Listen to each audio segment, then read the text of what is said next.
Cette question n'est-elle pas surprenante? Personne ne remet en question les grands écrits classiques, pourtant très peu attestés par des sources externes.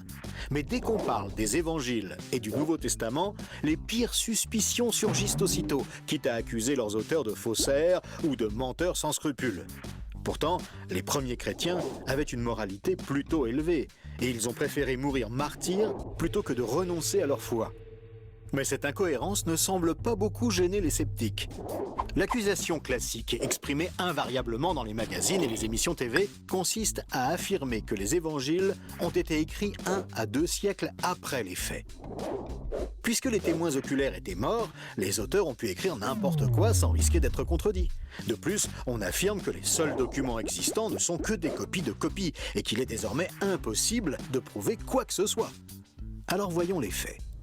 Il est vrai que les 2 codex principaux que nous possédons, le Vaticanus qui reproduit presque toute la Bible et le Sinaiticus qui contient le Nouveau Testament, datent du milieu du IVe siècle, soit 250 à 300 ans après les faits. Comparé aux autres écrits antiques, c'est déjà exceptionnel puisque la plupart des écrits anciens ne nous sont connus que par des copies écrites entre 400 et 1400 ans après les originaux. La poésie d'Aristote, écrite vers 340 avant Jésus-Christ, n'est connue que par 5 copies dont la plus ancienne date du Moyen Âge, soit 1400 ans après l'original. La guerre des Gaules de Jules César nous est parvenue par une dizaine de copies qui datent de plus de 1000 ans après l'original. En comparaison, les copies du Nouveau Testament sont donc relativement proches des originaux. Mais la première grande différence, absolument énorme et unique, entre le Nouveau Testament et tous les autres écrits de l'humanité, c'est le nombre de copies que nous en avons. Même si beaucoup d'écrits chrétiens ont été brûlés suite à un édit impérial romain, on a retrouvé plus de 5000 manuscrits du Nouveau Testament écrits dans la langue grecque d'origine. Si on ajoute les traductions dans d'autres langues de l'époque, nous arrivons à 24 000 manuscrits datés du 2e au 4e siècle. Par comparaison, le texte de l'Iliade, qui compte le plus grand nombre de copies, 643 exactement, est très loin derrière. Ce nombre de copies fait du Nouveau Testament le champion toute catégorie. Mais qu'est-ce que cela apporte ? Tout simplement que ces milliers de copies, provenant de régions éloignées les unes des autres, permettent aux chercheurs des milliers de comparaisons possibles. Ce travail de comparaison permet de débusquer les erreurs de copie ou les éventuelles malfaçons volontaires. Supposons par exemple qu'un faussaire ait inséré dans une copie le récit fictif d'une relation entre Jésus et Marie-Madeleine. Avec une seule copie, face aux milliers d'autres décrivant sa vie en Galilée avec ses disciples, le faux serait immédiatement démasqué. Ce grand nombre de copies des originaux, éparpillées partout dans l'Empire romain juste après leur rédaction, a constitué de fait un rempart infranchissable contre toute falsification du texte.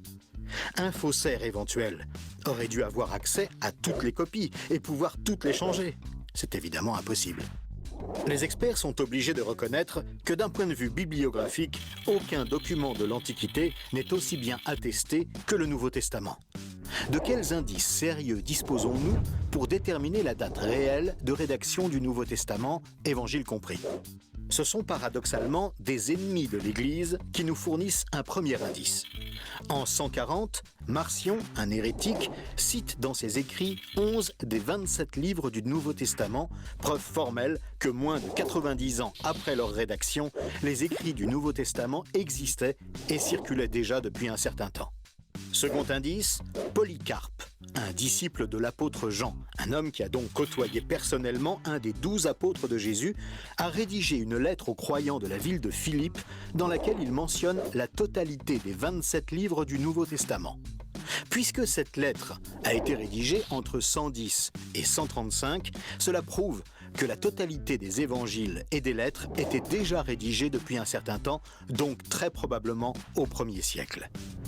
Encore plus tôt, en 96, Clément de Rome cite dans une de ses lettres l'évangile de Matthieu, l'évangile de Jean et la première lettre de Paul aux Corinthiens. Nous sommes donc certains que ces évangiles existaient obligatoirement avant.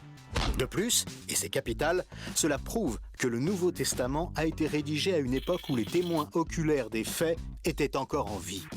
Ce qui dément donc de façon absolue l'hypothèse des ajouts légendaires tardifs. Nous sommes en face de textes attestés et de récits authentiques. On pourrait encore mentionner l'existence de 36 000 fragments qui citent tel ou tel passage du Nouveau Testament. Les chercheurs ont établi que même si on avait perdu totalement le Nouveau Testament, on pourrait quasiment le reconstituer uniquement à l'aide des milliers de citations contenues dans ces fragments de lettres et de commentaires. On a même retrouvé des fragments d'évangiles très anciens, comme le papyrus P52 retrouvé en Égypte, qui comporte quelques versets de l'évangile de Jean et date de 125. Donc une copie de l'évangile d'à peine 30 ans après l'original. L'archéologue William Albright a conclu de tous ces éléments que le Nouveau Testament a été écrit très probablement à une époque se situant entre 50 et 75. Et John Robinson, un expert de Cambridge, estime même que la plus grande partie du Nouveau Testament a été rédigée entre 40 et 65. Puisque Jésus a été crucifié en l'an 30, ce sont effectivement des témoins de première main qui ont rapporté ce qu'ils ont vu et vécu. On comprend facilement qu'il n'est pas accepté de déclarer autre chose que ce qu'ils savaient être la stricte vérité, même s'ils ont dû le payer de leur vie.